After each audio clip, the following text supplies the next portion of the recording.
Aujourd'hui, je t'explique comment la tournée d'un club de football a-t-il pu mettre fin à l'empire colonial belge. Alors, la phrase, elle est évidemment un poil exagérée parce que toute l'Europe est dans un fort contexte de décolonisation après la Seconde Guerre mondiale, mais quelques matchs de football ont tout de même été les catalyseurs de ce phénomène. Alors, on est en 1957 quand l'Union Saint-Gilloise fait une tournée au Congo belge, qui est alors toujours une colonie belge.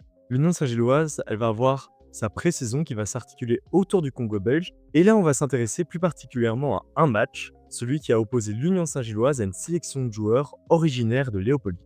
Alors, il faut savoir que l'enjeu, il dépasse bien évidemment celui d'un match de pré-saison. 60 000 spectateurs pour un match de pré-saison. Et pendant ce match, les décisions arbitrales, elles vont s'avérer litigieuses. Le club bruxellois va l'emporter 2-4. Mais après le match, on va apprendre que l'arbitre était en fait un commandant européen de la force publique. Rien que ça.